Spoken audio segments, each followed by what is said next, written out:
সবার মুখে একটাই প্রশ্ন, কত টাকার বিনিময়ে খুন হলেন ইনকিলাব মঞ্চের মুখপাত্র শরীফ ওসমান হাদী? এই প্রশ্ন ঘিরে দেশ জুড়ে চলছে সমালোচনার ঝড়। তদন্তে বেরিয়ে এসেছে একের পর এক চাঞ্চল্যকর তথ্য। হত্যাকাণ্ডের পিছনে অর্থ লেনদেনের নতুন তথ্য সামনে এসেছে বলে জানাচ্ছেন সংশ্লিষ্ট সূত্র। বিস্তারিত দেখুন ডেস্ক রিপোর্টে।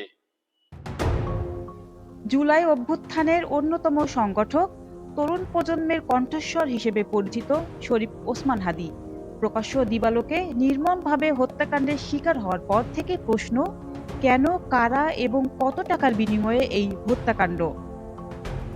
তদন্ত সংশ্লিষ্ট একাধিক সূত্র জানাচ্ছে, পরিকল্পিতভাবে ভাড়াটে খুনিদের মাধ্যমে এই হত্যাকাণ্ড ঘটানো হয়েছে।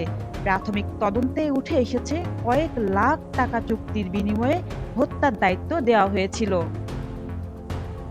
আইনশৃঙ্খলা বাহিনী বলছে, অর্থের যোগানদাতা ও নির্দেশদাতাদের চিহ্নিত করতে কাজ চলছে। মোবাইল কল রেকর্ড, আর্থিক লেনদেন ও স্বীকারোক্তিমূলক জবানবন্দি যাচাই করা হচ্ছে।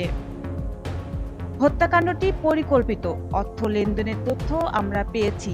তদন্তের স্বার্থে বিস্তারিত এই মুহূর্তে বলা যাচ্ছে না, এমনটি বলছে পুলিশ। এদিকে হত্যার নেপথ্যের মূল পরিকল্পনাকারীদের দ্রুত গ্রেফতার ও সর্বোচ্চ শাস্তির দাবিতে দেশজুড়ে বিক্ষোভ অব্যাহত রয়েছে। হাদীর পরিবার ও সহকর্মীদের অভিযোগ, এটি শুধু একজন ব্যক্তিকে হত্যা নয়, একটি আদর্শকে স্তব্ধ করার চেষ্টা। তদন্তে যতই তথ্য বেরিয়ে আসছে ততই জোরালো হচ্ছে প্রশ্ন, কার সাথে কত টাকার বিনিময়ে এই হত্যাকাণ্ড? এখন সবার অপেক্ষা প্রকৃত মাস্টার মাইন্ডের মুখোশ উন্মোচনের। হাদী হত্যাকাণ্ডের তদন্তে নতুন তথ্য কতটা সামনে আসে তার নজরে রাখছে পুরো দেশবাসী। ডেস্ক রিপোর্ট, জান্নাতুল জান্নাত, ZTV বাংলা।